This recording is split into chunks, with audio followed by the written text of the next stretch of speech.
भारत माता शिव शक्ति अवतार सच्ची गीता मुरली 1 November 2025 morning class. Revised date is 8 June 1968. Om Namah Shivaya.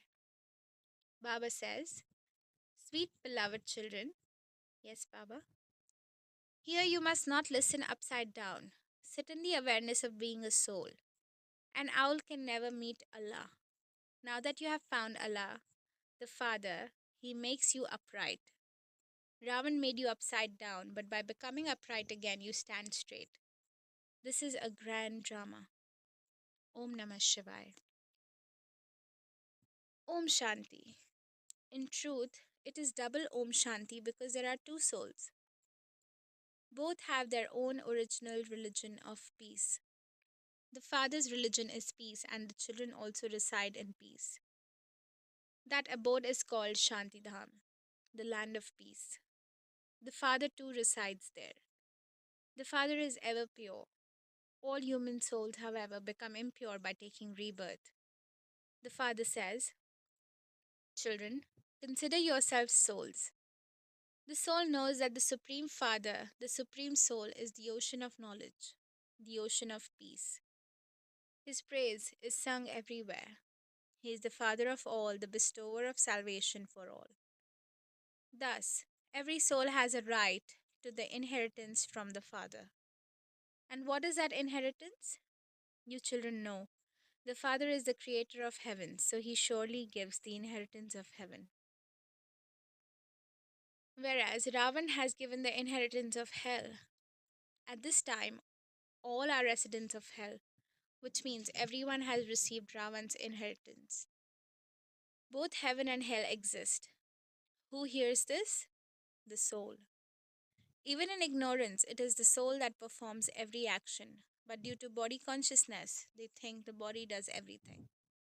They forget, I am a soul and my true religion is peace.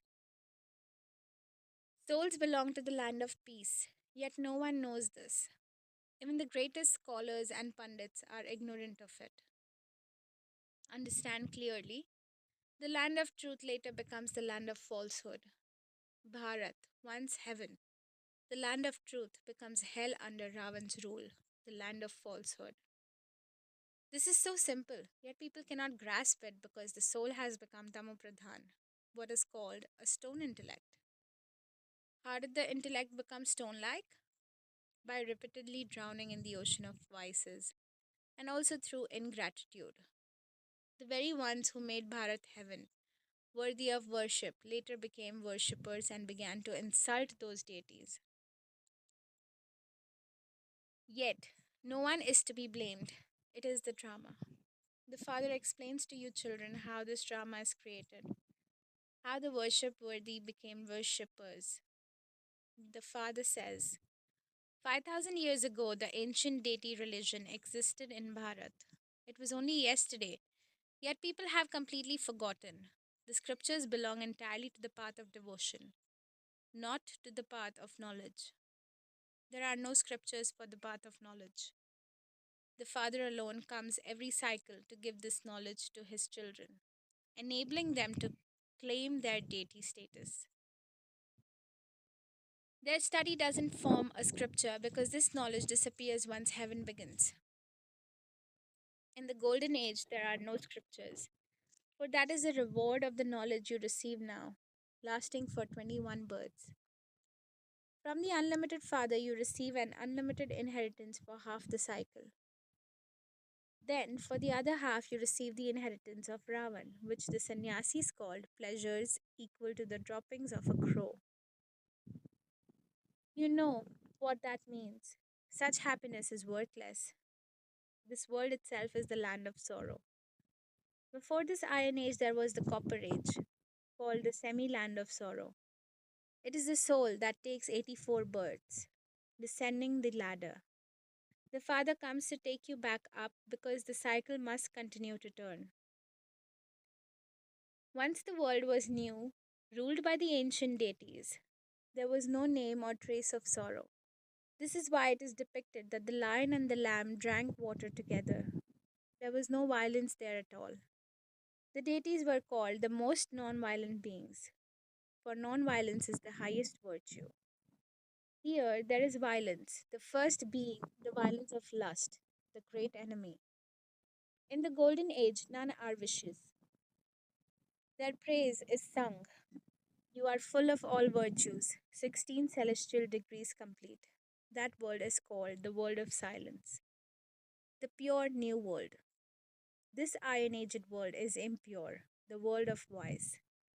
This is the iron age, the Tamopradhan world. It cannot be called the golden age. The iron age is the age of vicious stone intellect humans. Such is the drama, from vicious to viceless, and again from viceless to vicious. The golden age is Shivalaya, the temple of Shiv. Everyone there is pure, whose images still exist. The creator of Shivalaya is Shiv Baba himself. In the path of devotion, they have given him many names, but truly, he has only one name. The Father has no body of his own. He says, I must come to give my introduction and to explain the beginning, middle, and end of creation. I come to serve you, children. You are the ones who call me, O purifier, come. No one calls him in the golden age, but now they call out again and again because destruction stands before them. The people of Bharat know this is the same Mahabharat war through which the ancient deity religion will be established. The father says, I come to make you kings of kings. Today, there are no true kings or emperors. It is rule of the subjects over the subjects. An unlawful, irreligious, insolvent rule. You children understand that we Bhartiyas were once solvent. We lived in palaces of diamonds and jewels. The world was new and pure. But it has now become old. Everything becomes old with time. Just as a new house eventually ages and decays, so too does the world move through its stages. Sato Rajotamo. God Himself says, people don't even know who God truly is. There are no kings or queens now, only presidents, prime ministers, and their ministers. In the golden age, there were kings and queens, and as were the rulers, so were the subjects, all equally elevated. The father has explained that in the golden age, there were no advisors or ministers. There was no need for them. It is now in this age that you receive the highest advice from Shiv Baba and attain your high status. Later, there will be no need for any counsel. There are no ministers there. Ministers exist only when people fall into the left hand path, when intellects become dull. The root cause of downfall is body consciousness. From body consciousness arises all vices. Foremost among them is lust, the greatest enemy. The Father says, you must conquer this lust. I have explained many times. Consider yourselves souls. All good or bad sanskars belong to the soul. It is here in this confluence age that actions are settled. In the golden age, there is no account of karma, that is the land of happiness. The Father now comes to make you residents of both the land of peace and the land of happiness. The Father speaks directly to the souls. He says to all, sit with faith in the intellect, renounce body consciousness. This body is perishable, the soul is imperishable. Sit, considering yourself to be a soul. This knowledge does not exist anywhere else. Because people did not know what true knowledge is, they began to regard devotion as knowledge. Now you children understand. Devotion and knowledge are totally different. Through knowledge there is liberation and salvation, whereas through devotion there is degradation, according to law. This is truly the kingdom of Ravan. No one knows these matters. The happiness from devotion is only temporary. Because while performing devotion, souls become sinful by falling into vices for half the cycle. The unlimited inheritance you once received is now finished. The Father has come again to give that inheritance, in which you receive purity, peace, and happiness. all three together. You children know that this old world has to become a graveyard. Now, remove your heart's attachment from this graveyard and connect it to Paristan, the new world, the land of angels. Just as when a worldly father builds a new house, the children's intellect automatically detaches from the old one and turns towards the new, so too the unlimited Father says. So too the unlimited Father says. Break your connection with this old world and link it only with me. I am creating a new world, heaven, for you. The old world is about to end. This entire old tree is decayed and Tamopradhan. Now it must become new again. The father explains these are new things. Just as when a person becomes hopelessly ill and doctors lose hope for his recovery, similarly, this world has become hopeless. It is destined to become a graveyard. Then why should you remember this decaying world? This is the true renunciation. Behad ka sannyas, unlimited renunciation.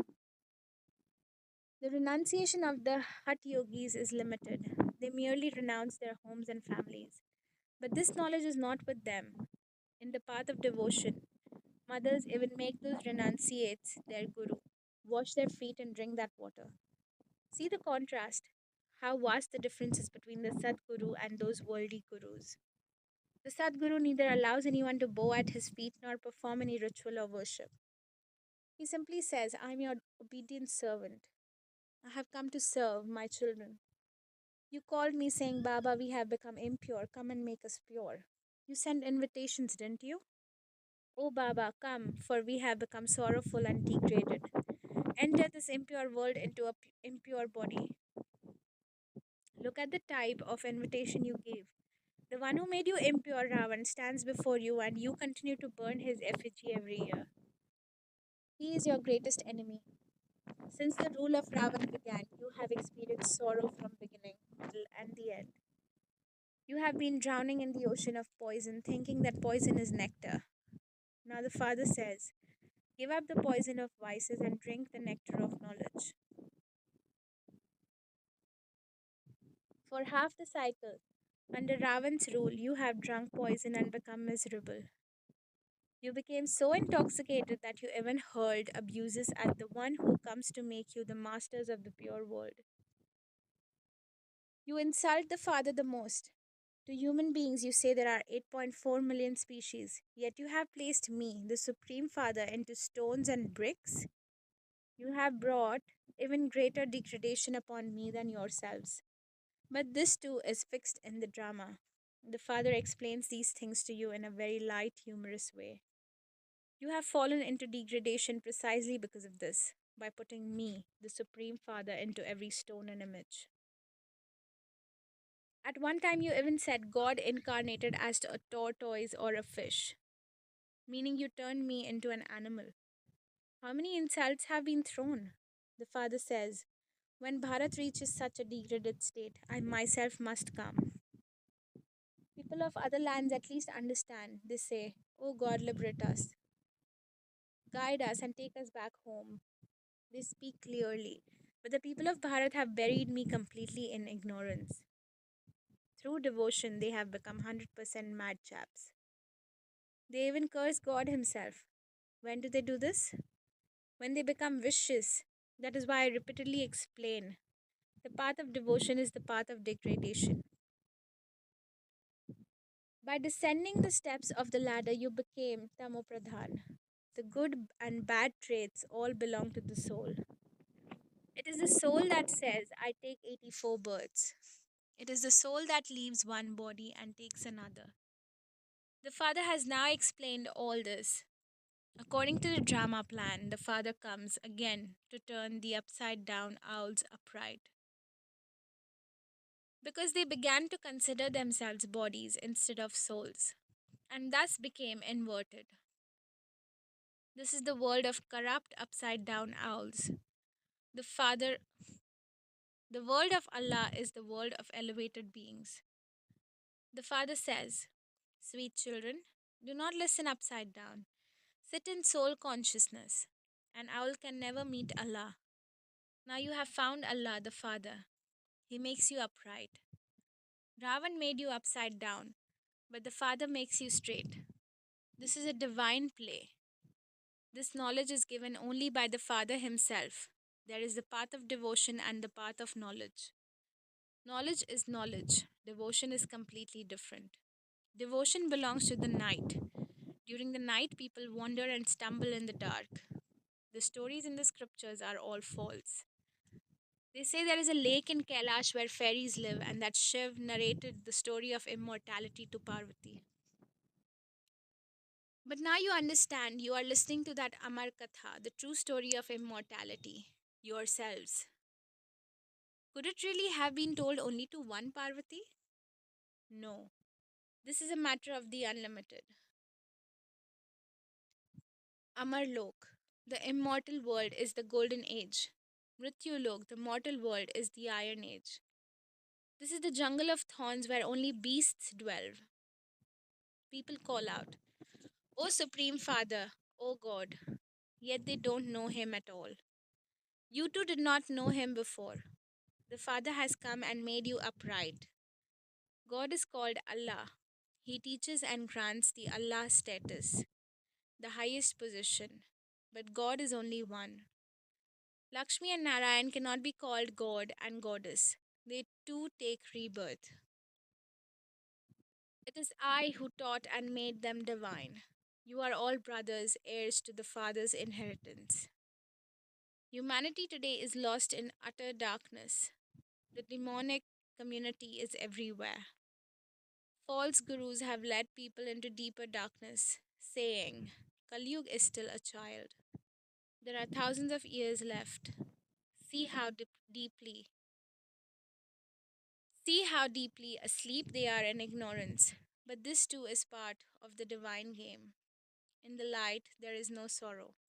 This you children understand. Continue to explain to others. The very first thing is to give every human soul the introduction of the Father. Everyone has two fathers. The limited Father gives limited happiness, while the unlimited Father gives unlimited happiness. They celebrate Shivratri, the night of Shiv, meaning the Father definitely comes to establish heaven. The heaven that once existed is being re established now. At this time, the world is Tamopradhan, hell. But according to the drama, when the accurate time comes, I, the Father, descend to play my part. Acha. Good morning, love, remembrance, and greetings to all the sweet spiritual children.